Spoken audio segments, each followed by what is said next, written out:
Yes, it's that time of the year again, everyone. E3, Christmas for video gamers, and we're kicking it all off with we're kicking it off with Microsoft this year, everyone. Hey everyone, it's me, Aaron, and this is our annual ThorgE3 coverage. Although, it's kind of weird calling this our annual ThorgE3 coverage because every year that we did this before, we did on our old channel. So this is our first year doing it on this channel. So it's both our annual and our inaugural ThorgE3. How many times am I going to be able to say something like that? Yeah, so Microsoft was the first actual conference that we got at this year's E3, and a lot of people are kind of in a sense of malaise this year at E3. A lot of people are talking about like this could be the last E3, and it's really stunning to me that the only real reason why people are saying that is because Sony isn't here. I know someone's gonna say, well, yeah, but EA wasn't really here either. Yeah, do we all remember EA's last couple conferences? EA could not have been here at all, and they would not have been missed. EA has not done a good job at E3 in a while now, so yeah, they're not really being missed, but it's Sony.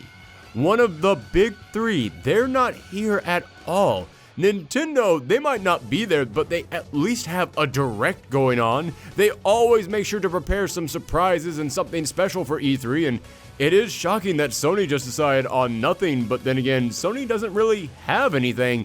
They're basically just holding out until their new system comes out. They're doing the football equivalent of taking a knee and letting time run out. So yeah, it's kind of odd that just because Sony's gone, a lot of people are like, is E3 dead? And I went into that Microsoft conference like, nope.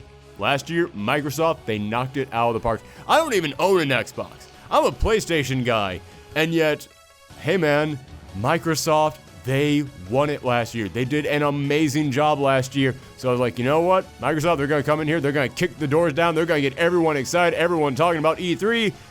And for some people, I'm sure they did that.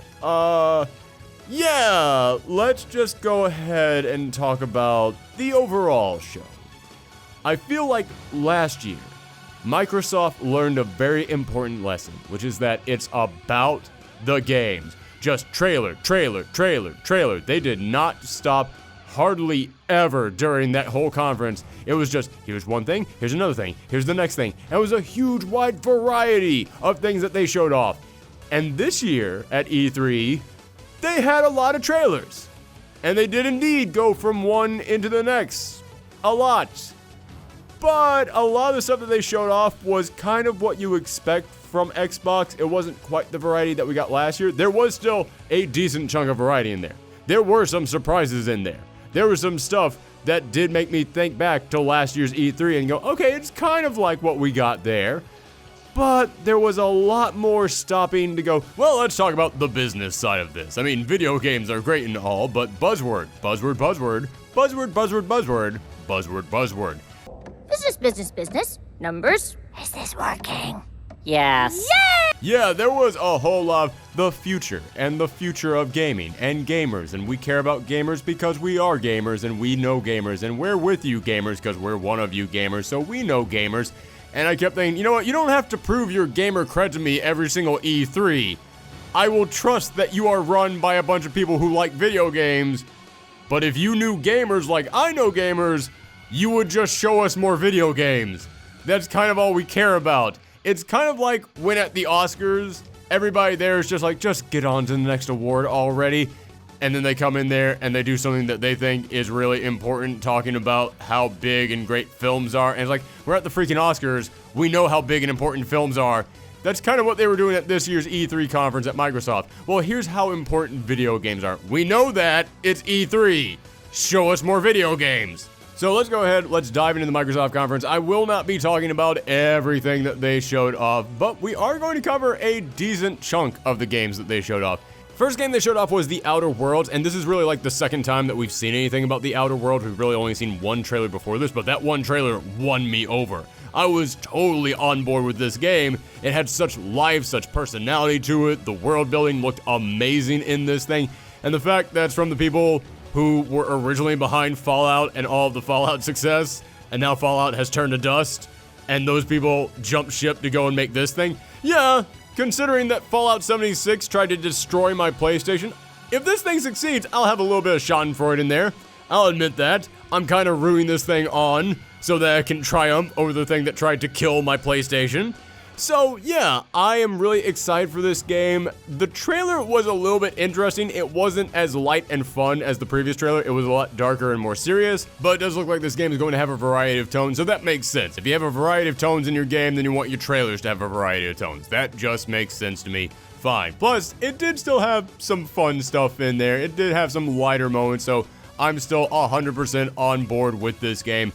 It was kind of an ironic trailer, I guess, that the entire thing starts off with corporations are now running the entire world. Everyone must pledge allegiances to corporations. We're all just slaves of corporations.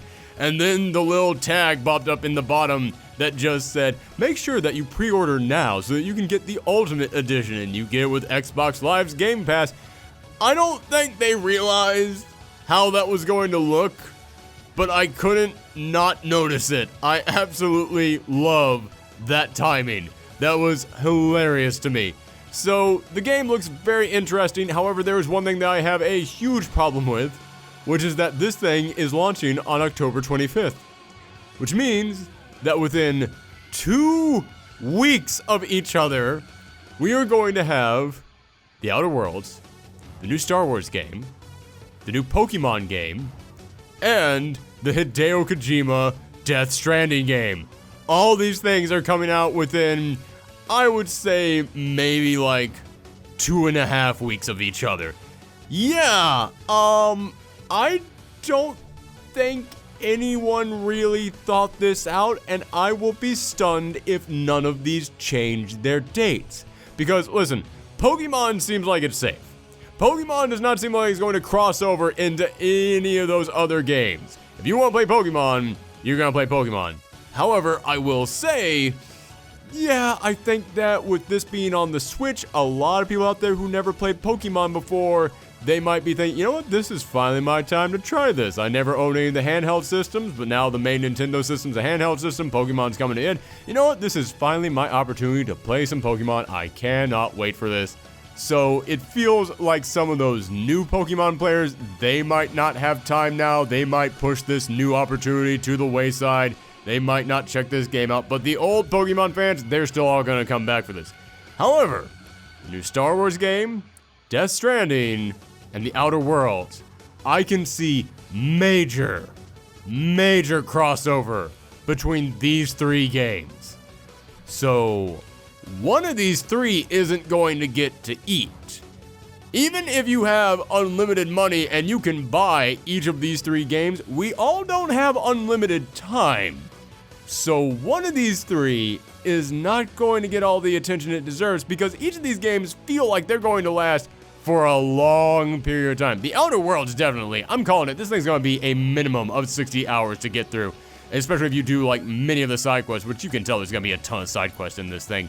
So yeah, I'm going to be very interested to see which of these 3 is the one that's going to get eaten. Which one's going to not get to sell as many copies as it would have if they just, pushed it back another 2 months. Next up, they brought out 2 of the developers from Ninja Theory, and Ninja Theory, they've done a bunch of games that I've never really played. Like, I never played Heaven's Blade, I never played that Escape, whatever it is, the thing that was the Monkey King thing. I heard great reviews about it, but the fact that I can't even name for you what it is lets you know I just never got around to playing it. I did play some DMC, and honestly, I did kind of like the action in there, but it wasn't quite the action that I was looking for in a Devil May Cry game, and I really just didn't enjoy the attitude or the overall tone of that game, so yeah, I didn't play it for long. However, the last game that they made was Hellblade: Senua's Sacrifice. That game is amazing. I know that the name of the game might sound like, oh, it's another crazy extreme action game. It's not. It was actually a very quiet, personal journey of some woman searching to deal with what had recently happened to a loved one of theirs, and they're dealing with their own personal demons, and she suffers from, I can't tell if it was depression, bipolar, it was some kind of a mental disorder, and it was really taking a toll on her, and her personal demons were being personified as big Norse Celtic monsters. Yeah, it was an amazing, much smaller game, and I think that it spoke highly to what this team was capable of doing. So they brought these people out there, and they come out there, and they say, we're going to have our next game combine two things that I'm very passionate about. Third-person action, and I was like, okay, yep, all right, I know what you're talking about, cool. And online competitive multiplayer. That's the moment when my jaw kind of dropped and said, not what I was expecting to come out of your mouth. Those were not the words I was expecting you to combine with the first half of that sentence. Because, yeah, in my mind, I was like, okay, yes, I know they did some big crazy action games, but Hellblade: Senua's Sacrifice, it feels like that's what they're on track for right now. That's the kind of stuff that they were going to do right now. And then they come in here with what is Overwatch meets Mad Max. It's this new game called Bleeding Edge, and it is so not what I was expecting when they walked on stage. Like, I thought Hellblade: Senua's Sacrifice was what they were going to be going in the direction of. It turns out that was their weird one experimental offshoot thing they did. Nope, now they're getting back to the crazy action stuff. But you know something? Alright, cool. You know what? You've proven to me that you can do this stuff. You've proven to me that you are a development team that I will trust on whatever your next game is, because Hellblade was that darn good. But this thing looks so crazy. But it looks fun. And I said it looks like Mad Max meets Overwatch. I love Overwatch. And honestly, this is kind of scratching that Overwatch itch for me. I know a lot of people out there talked about Apex Legends like it was going to be the next Overwatch, but Apex Legends has kind of dropped off for a lot of people right now. And I tried Apex Legends, and I just could not get into it. And the reason why, it wasn't the Battle Royale aspect of it all. It was just, yeah, these characters are fine, but they look like realistic people. Aside from that one robot dude, I need cartoon characters. I need crazy stuff. The kind of stuff that you get in Overwatch. I'm looking at the characters we're getting in here. Yeah, this looks like the kind of stuff that I liked in Overwatch. It looks like that, but with more of that Road Warrior post-apocalyptic vibe to it. So, yeah, if they can keep giving me characters like this, and the gameplay looks as good as it does, then I'm all on board. Because, as I said, I love Overwatch, but I'm not the biggest first-person shooter fan. Overwatch is really like the one game out there that I make that exception for. I far prefer third-person action. So this is going to be Overwatch with third-person action. So I am all on board. However, I do have to come in here again and say, I'm all on board, but I'm surprised. Because I was really expecting something along the lines of another Hellblade: Senua's Sacrifice. This is so not in that direction. And I love that when they were showing all the different things that this team has worked on, they put up their Hellblade: Senua's Sacrifice, but they didn't put in there the Senua's Sacrifice. They just put up their Hellblade. So for anybody who has not played that game, you'll just see the Hellblade line, and you'll go, oh wow, I don't know what that game was, but it sounds extreme. And it was extreme. Extremely emotional and heartbreaking. Not extreme like dudes doing flips on bicycles over hills. It's not that kind of extreme, which is what this is. So, yeah, I am on board. I am incredibly excited. This looks like the kind of stuff that I love. Just very, very surprised. Next up is Star Wars Jedi Fallen Order. We are going to talk about this game more when we talk about what EA showed of it, because EA showed more actual gameplay. However, what I will say for now is, I know a lot of people who are not on board with this right away. I know a lot of people who are already judging this thing, which, in all fairness, they've shown us gameplay trailers. Yeah, the whole point of a trailer is to let you prejudge something so that way you know whether or not you want to buy it. So I'm not going to come in here and say, hey, don't start judging this game until you actually play it, because that's the entire point of a trailer. But I do feel like a lot of people are judging this excessively harshly. I feel like a lot of people are already coming in here and just going, oh, EA and Star Wars, they're going to screw this up all over again. And EA has been coming out here and saying, no, this is a single-player storyline. It's a single-player action game. It's the kind of stuff that you used to get from Star Wars games. We're going back to that stuff. And again, I think a lot of people out there are already coming in here and just saying, well, it's EA, so we know that they are going to wreck it. We know that something is going to go wrong. And hey, man, I'm not stupid. I know EA isn't game developer prison. I know that they need to serve some time before we're willing to trust them again. However, I've seen a lot of people instantly saying, this looks bad, this looks boring, this looks terrible. I think this looks good. I think this looks like a lot of fun. I think your powers look incredibly cool. I think the way that they're incorporating that into the battle system and into the world exploration, I think all that looks great. I love that you can climb up AT-ATs. That looks insane. That looks like Shadow of the Colossus, Star Wars style. This looks very fun. I am 100% on board with this if it was not being made by EA, because as I said, yeah, I know what EA has done. I know that I should only trust them as far as I can throw them, and considering that they are a massive corporation, I can't throw them at all. In fact, if I tried to throw them, I'd probably just fall backwards a couple steps. Yes, I know that I should not trust them.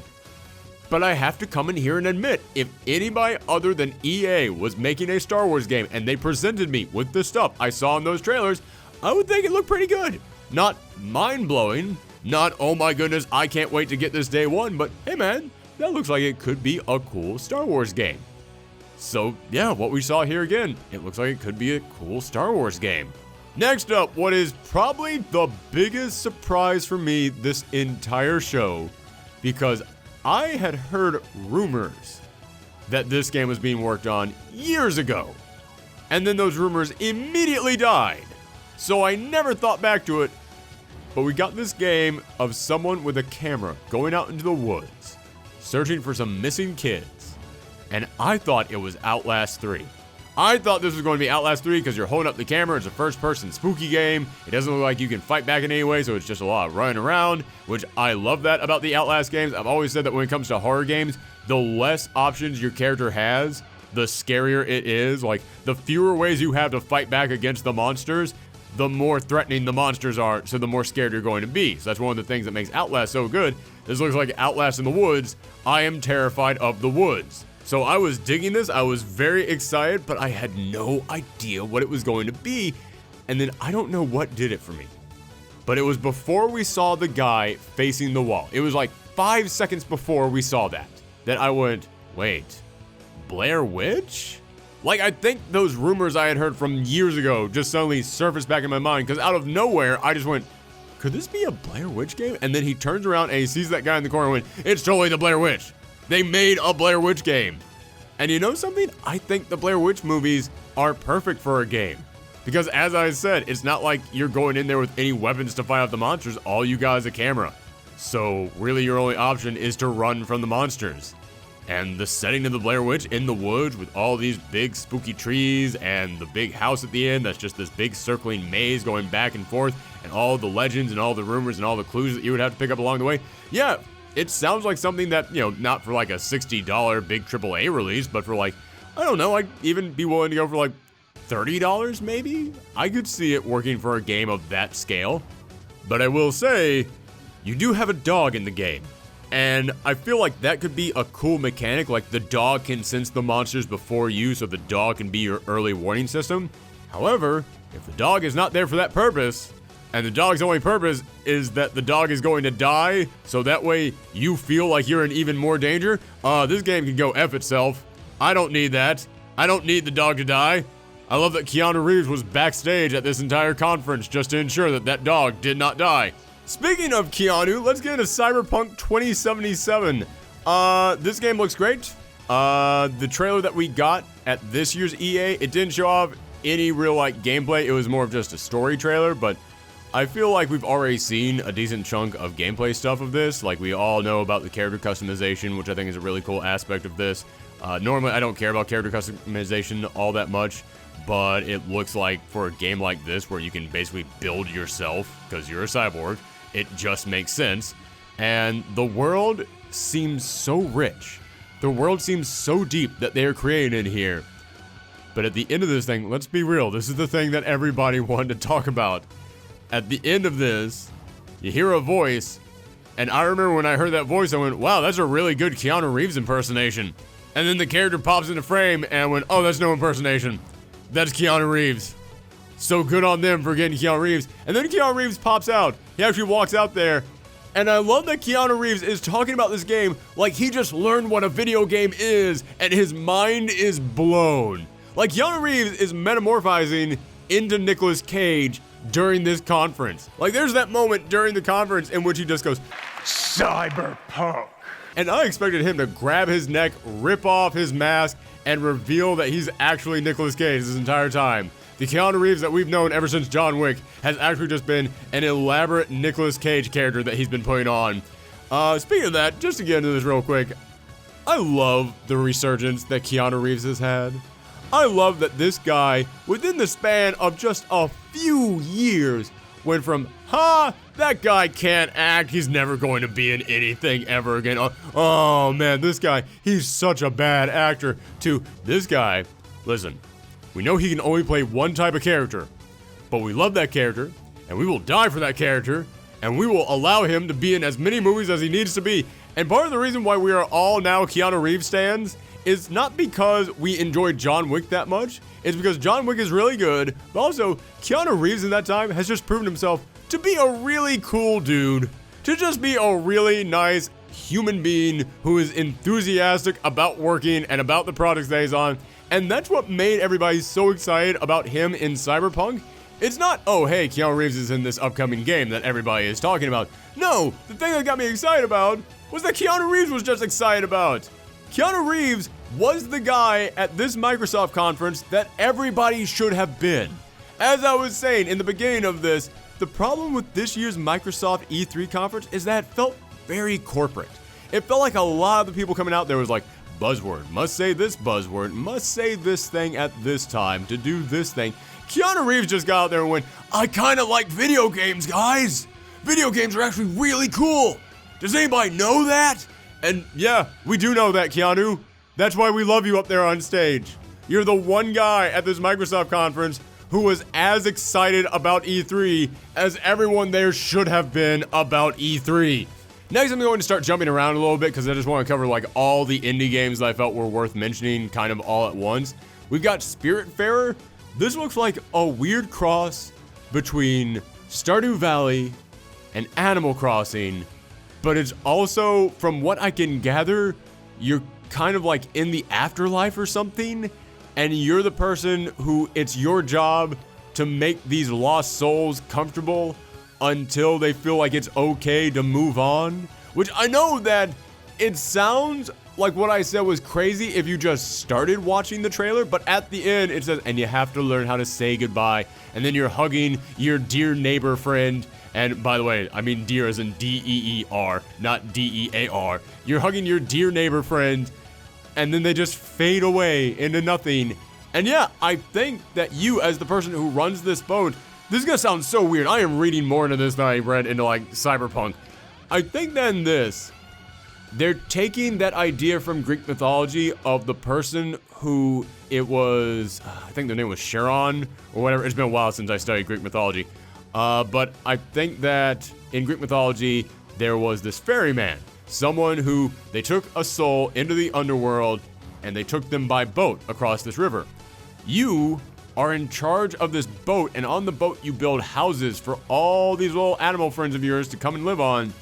But then eventually, the animal friend just departs and moves on, and the name of the game is Spiritfarer. I think they took that idea of a ferryman being the person who leads souls into the afterlife, and they basically just turn it into Animal Crossing. And that sounds insane, but it sounds like it's also a recipe for like a really heartwarming and a heartbreaking game all at once. Because I can picture people getting really attached to these characters, and then they have to say goodbye to them.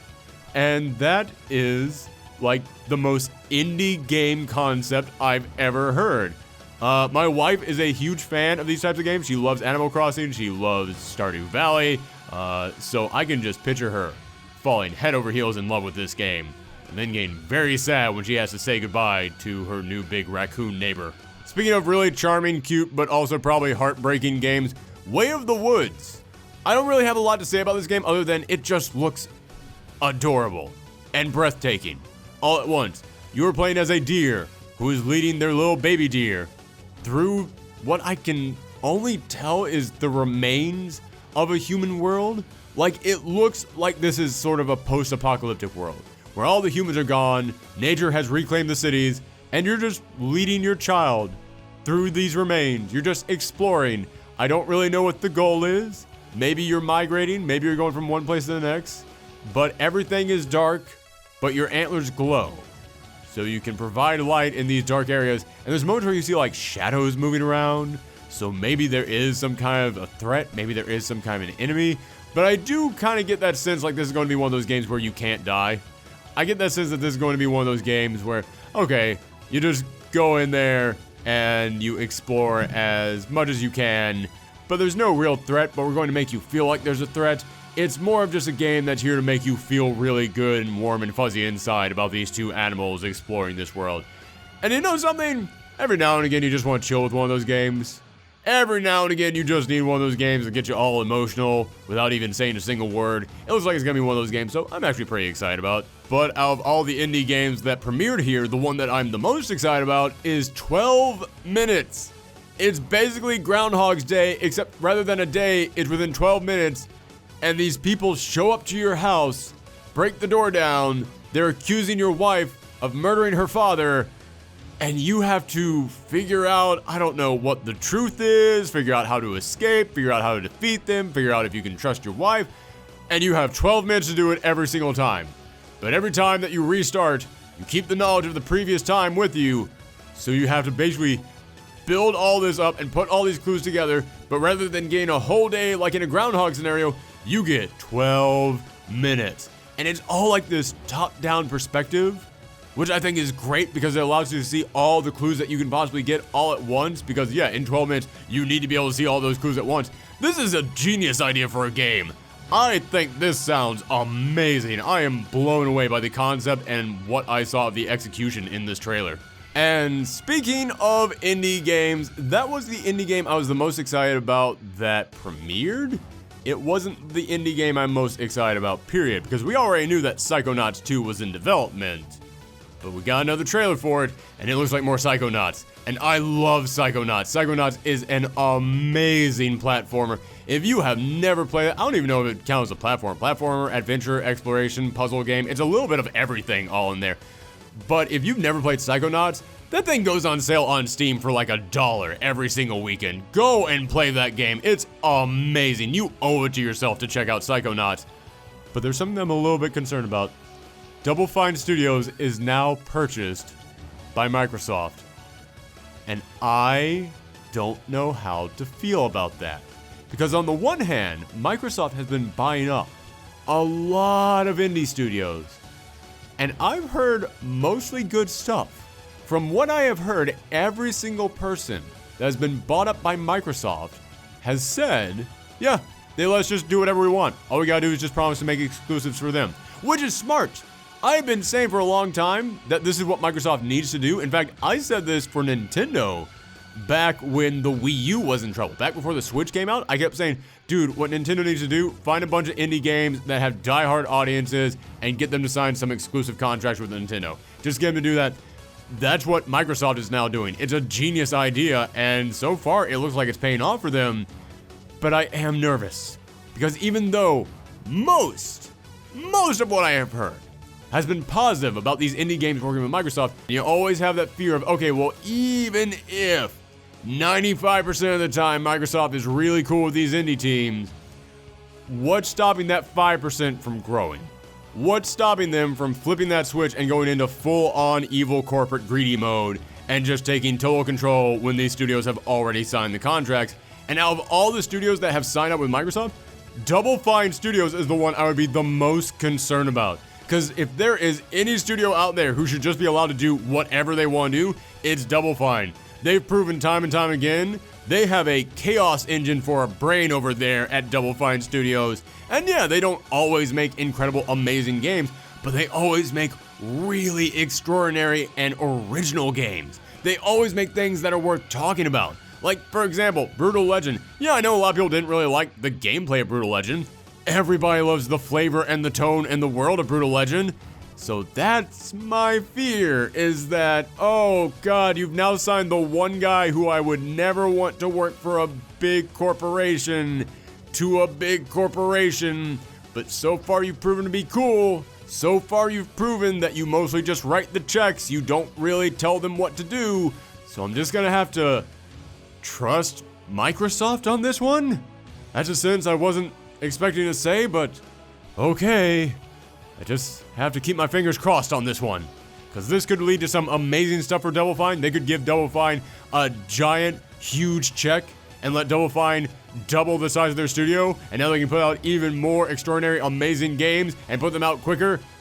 But they could also get screwed over in the long run. So yeah, this is an interesting situation that we're in. Next, I didn't include this with the indie games because even though it really looks like an indie game, I don't think it is, but Battletoads. Yeah, we got the teaser last year that let us know Battletoads are coming back, and this year we got to see the first actual footage of the game. And yeah, it looks like Battletoads, but now it's got like this 2D hand-drawn animated style to it, which I love games that have that style. Here's the problem though. I don't think the animation looks all that great in this game. Like, it looks like a couple of frames are missing from every single animation, which maybe this is still like crazy early in development. Maybe there's still a lot of polish that's going, but there was a lot of the animation that we saw on their movement that it looked like they were just kind of clipping a little bit. Not like clipping through backgrounds, I mean like clipping as in like going from position A to position C, and there's no position B in there. Yeah, it looked a little bit sloppy to me, but I like the idea of what they were going for, so maybe they'll polish it out. Maybe there's still time on this one. But yeah, I still want to wait and see. Also, it's been a long time since I played Battletoads, and when it popped up and said, yeah, it's the 3 heroes back again, Rash, and Zitz, and Pimple, and I was like, oh right, this was made for teenagers in the 90s, when that was considered clever and risque, and now it's kind of dumb. So I'm wondering how well Battletoads has aged. Like, I feel like if they're going to bring back Battletoads and they're going to keep stuff like that in the game, just lean right into it. Just make a bunch of jokes about the 90s. Just make this like crazy 90s nostalgia. Just do that on purpose, because otherwise, I don't know how many new people you're going to introduce to characters named Rash and Zitz. Next up, new Dragon Ball game. We got a new Dragon Ball game coming up, and I will say this, the graphics look amazing. These look like some of the best graphics in any Dragon Ball game I've ever seen, and the Dragon Ball games have always had pretty darn good graphics, so that's really saying something. There is that moment in which Goku is fighting Frieza, and you just see Frieza lighting up the entire sky with energy blasts, and Goku is flying around them. That looked great. If you can actually do that in the game as well as it was presented to us, that looks like it will be incredible gameplay. And also, the cutscenes looked really damn good. There's that moment in which the big ape Vegeta jumps up at Kakarot, at Goku, and yeah, that was just gorgeous framing on that shot and just the way that that was delivered. I think that was great. So it looks like the presentation of this is going to be very good. However, as I was watching this, there just came a moment in which I just went, I don't want to play through the first part of the Dragon Ball Z storyline ever again. I've done that so many times, and I know that there are always new people discovering Dragon Ball. I know that there's always a new audience being introduced to this who have not played through that in other games multiple times over, but I have, and I'm done. Even if it looks really damn good, I have no interest in doing that again. But the thing that actually kind of won me back was that at the end of this, they said this was not a fighting game. This was an action RPG of sorts? Which what? You're doing what? So this is not a game in which you just pick whichever character you want and then you go through this story, or you have different characters fighting at different moments in here. It's called Dragon Ball Kakarot. And it's basically just the story of Goku from the start of Dragon Ball Z all the way up until the Frieza saga, all the way up until he becomes a Super Saiyan, which is a good character arc. It's the arc of a guy who finds out he is actually from this alien race, slowly leveling up until he gets to the point in which he is basically the god of this alien race, until he's the strongest member of this alien race, taking revenge on the person who killed his entire race. Yeah, that is one solid, good story. But you gotta remember, there are giant chunks of the Dragon Ball storyline where Goku isn't doing anything. Like, Goku dies to Raditz, then spends a year running down Snake Way to get to King Kai's place, so he can then come back and fight Nappa and Vegeta. Then he has to recover. Then he has to get to Namek. Then he fights Captain Ginyu. Then he has to recover from fighting Captain Ginyu. Then he fights Frieza. I just summed up literally everything that Goku does within the span that this game is going to tell the story of. I don't know how that's going to work. I guess you will have other characters be playable in this, because there's no way that you can't. There's no way that you can fill up an entire game just with those parts focusing on Goku. And if you're not focusing entirely on the story of Goku and you are focusing on everyone's story, then again, I'm kind of just playing through the start of Dragon Ball again. And I've done that a lot. I mean, real talk, this is an actual question. Can you name any other franchise out there that has resold you the same story as many times as Dragon Ball has? I really can't. I think I have played through and watched that first part of Dragon Ball more times than I have seen Batman's parents get murdered.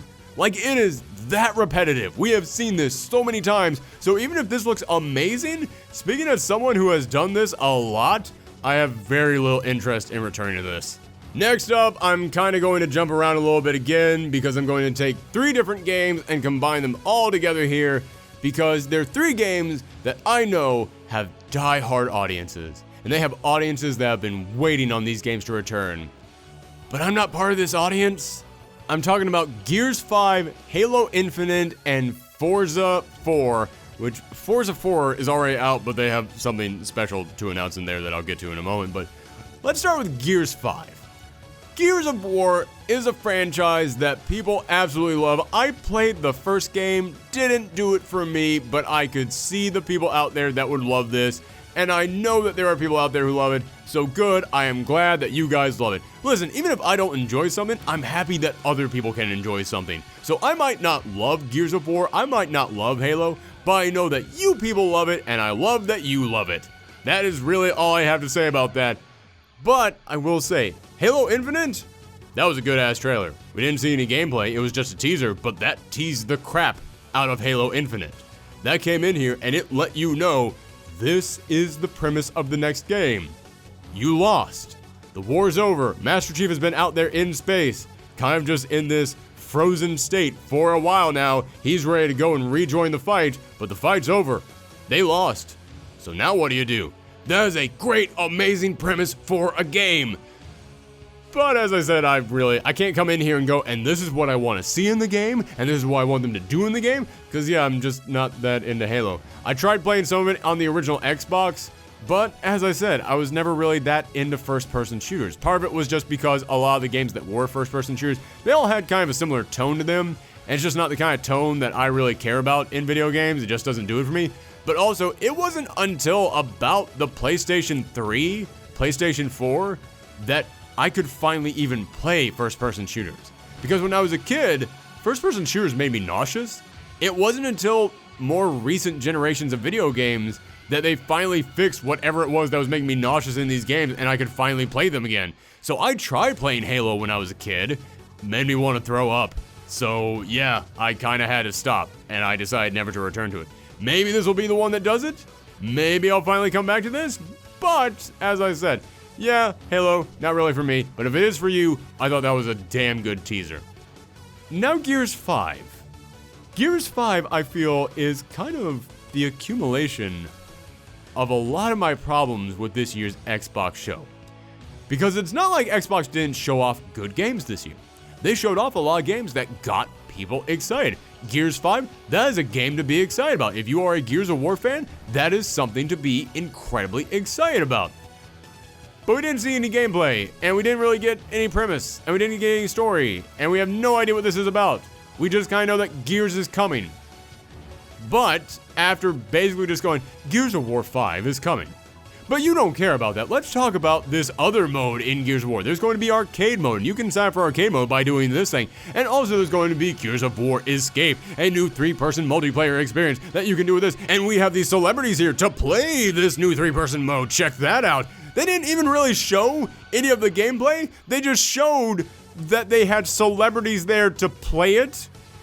And then at the end, they come in and go, oh, and we've got one more thing. If you pre-order the game, or if you play the game within the first week, then you're going to get this. And they show that there's going to be a Terminator crossover with Gears. All this stuff sounds cool. All this stuff sounds great. But this is a problem with a lot of modern day AAA video games. They think that they need to sell the wrapping more than the package. And this is some damn good wrapping. There is a lot of good stuff on here. But don't sell me this hard on arcade mode, don't sell me this hard on the escape mode, don't sell me this hard on the Terminator mode, before you even really tell me what the hell this is. Like, again, I just know that Gears of War 5 exists. I know more about the additional add-on side events for Gears of War 5 than I know about Gears of War 5.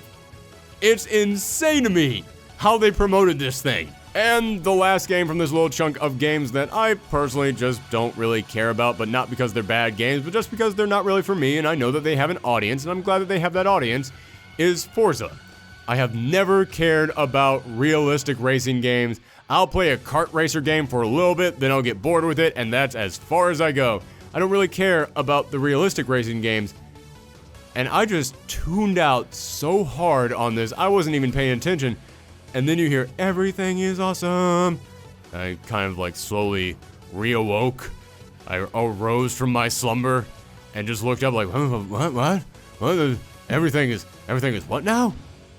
And it's Legos. They've added Lego cars to Forza, and not just Lego cars, but Lego tracks. And it's not like some little cheap Lego track. They have made the entire big, realistic world of the Forza racing games completely out of Legos. And you were just running around worlds that look as detailed as the Forza worlds look, just made out of Legos. That looks incredible to me. Again, I'm not really into racing games, so I don't know if I'm going to play this, but for the first time in my life, I want to watch people play a Forza game. I actually want to see like how detailed these worlds get. Like you see them driving through stuff and they just break apart as you drive through. I want to see how deep you can get with that, like how much stuff you can actually drive through, how many shortcuts can you create in this world, but just driving through it. I want to see, can you actually create the tracks? Again, I don't think I'm actually going to play this, but I want to watch people play it. I'm actually interested in Forza for once, but, you know, I'm not coming in here and saying, this is what they should have been doing from the start. This is getting me actually interested. No, because Forza does its thing, and its audience likes that thing. But I am kind of happy whenever I can get like a little bone thrown to me every now and again. When I can get like a little thing like, yeah, we know you're not really that into it, so we're going to create this one mode that you might be into. Okay, yeah, I am kind of into that, and I do kind of want to see what you do with it. Next up, Phantasy Star Online 2 is coming to the West.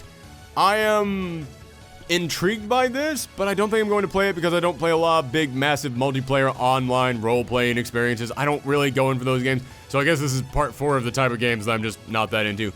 Yeah, I never really got into those types of games. In fact, I very rarely even tried those types of games because I know I have a very addictive personality and I know these games get super addictive. So, yeah, I don't think I'll be playing this, but I've always heard stories about this. I've heard how crazy it is, and that trailer looked crazy. I mean, you've got weird cyberpunk futuristic knights and sorcery type people, but they're freezing battleships by freezing the entire ocean. I don't know what the hell is going on, because then all of a sudden you're in a castle with a dragon. I don't know what is happening in this game, but I want to know. I'm intrigued. That was a good freaking trailer. It did its job. It went, hey, this is a big thing. You've all heard rumors about this. You've heard stories about how big this thing can get. Just take a look. Just take a look at how crazy it can be. Okay, cool. I'm on board. I may actually check this one out. Next up, Tales of Arise. I actually really like the Tales of series, even though I haven't finished a lot of the games. I've played a ton of them, but I think I've only finished 3 of them. Just simply because they are long, and there are other games out there. So, whenever a new Tales game comes around, I always get a little bit excited. Not that hyped, but excited enough that I'm like, oh, I think I might check this thing out. I will say, though, I don't like the art style of this one. Because the Tales of games always had this really firmly established cel-shaded look to them, even back before everyone was doing cel-shaded stuff. And this one took the cel-shaded look out of it, and it makes it look older to me. Like, it kind of makes it look a little bit cheaper, in my opinion. Like, I think they did this to make it look fresher. I think they tried to do this to go, look, we don't need the cel-shaded look anymore. But I looked at this and was like, yeah, you kind of do. Like, without that, this looks like one of those old RPGs. Like, back when RPGs were first becoming 3D games. And they were like, hey, look, we can take the crazy anime aesthetics of the old 2D RPG games and now turn into 3D games. And you looked at them and it was like, it's kind of a little bit awkward. It doesn't quite match. With that cel-shaded look in there, it made the 2D look transition into the 3D look way smoother. So without it, yeah, I don't know. This just doesn't look all that crisp. It doesn't look all that clean to me. It looks a little bit clunky. There is one thing about the character's powers that I'm interested in, where one of the characters reaches into the female character and pulls a sword out of her, and then later on she reaches into herself and pulls a gun out. So she's just a walking armory. That's an interesting idea, and I do kind of want to know what her story is, but aside from that, yeah, out of all the trailers I've ever seen for Tales of games, this one's actually kind of got me interested the least. Next up, Borderlands 3, it looks like Borderlands. It looks really darn fun. It looks incredibly clever. It looks like it's got the sense of humor that the Borderlands franchise is known for. I love the design and the powers of all the characters. I didn't know there was going to be a summoner class. Yeah, that looks awesome. I love that you're going to have a character who can just bring out little monsters to fight for them. That looks really darn cool. But, man, in between Borderlands 2 and Borderlands 3, a lot of stories have come out about Gearbox. And a lot of stories have come out about Randy Pitchford. And not like rumors, but like confirmed facts. And I'll be real with you guys, I try to judge the end product and not the people behind the game. And I know Randy Pitchford isn't the only person working on this game. I know that there are tons and tons of dedicated people working on this game, and they never did anything wrong, and they don't approve of all the bad stuff that's been going on with the higher-ups over at Gearbox Studios, and they just want to make a good game that everyone enjoys. And I really feel for those people, because it is just so hard for me to look at anything Borderlands related and not think of Randy Pitchford. It is really hard for me to not think of all the horrendous stuff that guy has done. Like, there comes that moment where Claptrap yells in this, and all he does is yell. You don't actually hear him say any words, but it was enough for me to be able to tell, man, even with you auto-tuning that voice, it's not the same voice actor. I can tell it's not the same voice actor. And then I had to remind myself, oh yeah, it's not the same voice actor because Gearbox didn't pay that voice actor what they agreed to pay him, and because Randy Pitchford got into a fist fight with him in a hotel lobby. As I said, I can't not think of the crazy stuff that has been going on behind the scenes at Gearbox. So that being said, when this game comes out, we might do a quick review of it, but I don't know if we'll do a full review of it. But yeah, man, it looks good. It looks so fun. It looks like Borderlands 3, and that's kind of what I want from Borderlands 3. But unless Microsoft wanted to announce, oh, and we also bought Gearbox, and we fired Randy Pitchford, yeah, I can't get that excited for the game. Now, the last game that we're going to talk about is the one that I am probably the most excited about from this whole conference, despite the fact that we have no idea what the game is going to be like, what the whole premise of the game is, and we saw zero gameplay footage. But it is Elden Ring, and the entire reason that I'm excited about this is because it's from George R.R. Martin and Hidetaki Miyazaki. And I'll be real with you, you could take George R.R. Martin out of that equation. Just the fact that it's from Hidetaki Miyazaki, that's all I need. And we were streaming this press conference over on Twitch, and when I said I was really excited about it, someone said, yeah, but what is the game? And I just said, listen man, I can understand making that complaint with another game out there, but Hidetaki Miyazaki has gotten to that point where if you see his name on something, that's kind of all you need. He's basically like Hideo Kojima at this point. You don't really need to know much else. I know the guy's body of work. I trust his body of work. His body of work shares enough things in common with themselves for me to be able to go, okay, it will probably have these aspects that I really enjoy about these games. So, yeah, all I really want is Hidetaki Miyazaki to make another game that has a giant, massive world in there, and you don't really get much of the story, but you can explore the world to find out the story, and that's it. I just want that crazy style of world building that he is known for in his games, because he's proven to me time and time again, he can do that. And I looked at this game, and some story about these gods and heaven, and there's a ring around the earth, and can you see the ring? Yes, it was shattered long ago, and who knows where the pieces went, and oh yes, I can feel it out there. The Elden Ring. That's all I needed. I don't need to know anything else about this game. I don't need to see any other trailers about this thing. there is some crazy, ominous idea for a story in here, and they're handing it to the guy who is the master of doing crazy, ominous stories in games. Yeah, that's all I need. I don't need anything else. But now we come to the finale. As I said, Halo Infinite, we already talked about that, and that is what they closed out with because it just makes sense to close out the Microsoft show with Halo Infinite. But it has been confirmed now they are working on their next console, and it's called Project Scarlet, but we know that name is going to change. And all we really know is that it's more powerful. That is it. They did not tell us anything. You want to talk about just using buzzwords? Every time that they just talked about more power, the future of gaming, more powerful, the future of gaming. None of that meant anything to me. And you might be saying, well, isn't it important to know that this is more powerful than the current consoles? No, because of course it's going to be. It's your next console. You can't come in here and say our next console is going to be more powerful than our current console because no, duh. Of course it's going to be. Literally everything that they told us during that conference was stuff that we instantly knew when we heard they're working on a new console. Only thing that we found out that was new was that it's coming out in holiday of 2020, which is code for around Christmas time. And during this entire show, they showed off a lot of good reasons to get an Xbox. Every time that they stopped to talk about the Xbox Game Pass, and how you can play these games first with the Xbox Game Pass, and how you can play these games free with the Xbox Game Pass, that Xbox Game Pass is nothing to laugh at. It is some impressive stuff. But every time that they came in here and talked about that, and about how good of a deal it is, and all the incredible things that you can do with the Xbox Game Pass, I thought to myself, maybe I should finally get an Xbox. And then they came in here and said that next year, their brand new console's coming out, so I decided, oh, forget that noise.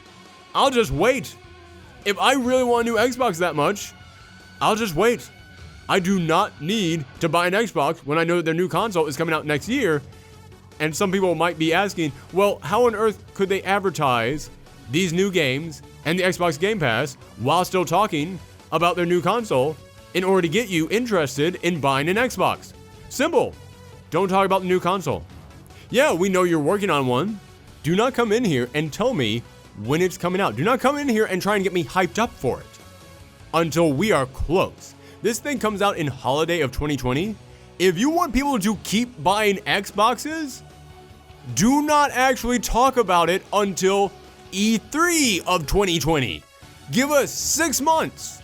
Give us a 6-month gap in between when you talk about to when it comes out in order for us to start saving up to get this new console. Do not come in here a year and a half before the new console comes out when you still need to sell your old console and tell us when the new console is coming out. Save that stuff. It is always stunning to me how Xbox is so bad at promoting the Xbox. Even though they have such good plans, they have such good programs, they have such good deals on the Xbox, and it's a stronger system than any other system out there. And yet they just can't help themselves. They are so excited to talk about the next thing they're working on that they make me go, oh, I don't really care about the current thing that you have then. And that's kind of what they did here at the end of their conference. They spent an entire conference coming in here with all the right buzzwords to get me excited about buying an Xbox, and then said one thing that makes me go, oh, there's no point in buying an Xbox. Like, this thing is still just being called Project Scarlet. And all I could think to myself was, dude, if you don't even have a name for it yet, it's too early to be talking about this thing. If you are not ready to wheel out there on stage an actual physical machine that you can go, ta-da, then yeah, there's no point in showing this thing off when it's going to cut into another year's worth of sales for your Xbox. So if I had to kind of rate this overall conference, it was not as good as it was last year. It was not as much about just games. It was games. Let's talk about this program that you can now become a part of, and then games. And now if you get this special edition of this, then you can do this thing that gets you to this thing that does this thing over here. Games. And now let's come in here and talk about this thing over here and this business side. And we're not actually going to show you any of this gameplay footage over here. And yeah, it was a little bit more corporate, and corporate stuff always kills hype at E3, and it's amazing to me how many of the studios don't know this yet. how many of the studios don't yet realize we just want to see the games. I'm not saying all that corporate stuff, all the deals, all that other stuff isn't important, but what I'm saying is your conference is the time that you get people hyped. It's not the time that you get people to sign the dotted line. It's the time that you get people to go, oh my goodness, yes, this is amazing, I can't wait to play this thing. Then afterwards, when you're sitting down on the couch with someone over at GameSpot or IGN, and you talk to them for an hour, that's when you give everybody those details. That's when you give them all the boring corporate stuff. And yeah, E3 this year so far, it's not off to the best start. We saw some good stuff. Sadly, a lot of the really good stuff had already been leaked. But then every time that I started to get hyped up again, they came in here and they kind of brought in the corporate stuff, which sort of killed my excitement all over again. So yeah, it's kind of right down the middle for Xbox. It is kind of, from what I expect from Xbox, it is right smack dab down the middle. It's a peanut butter sandwich. It's good, it's filling, but you know, it's nothing that special. That's what I'm gonna do. For every single one of these E3 conferences, I'm just gonna rate it as a piece of food. That's what I'm gonna do. I give the Xbox conference a peanut butter sandwich. Thank you guys very much for tuning in. Next up, we are going to have the Ubisoft and Bethesda show. We're going to combine those two together, so make sure that you come back for that. And you can see our live reaction to these shows over at twitch.tv/ProfessorThorgy, and you can follow me on Twitter at Thorgy'sArcade or on my personal account at ProfessorThorgy. Thanks for tuning in, everyone. Come back next time. Bye.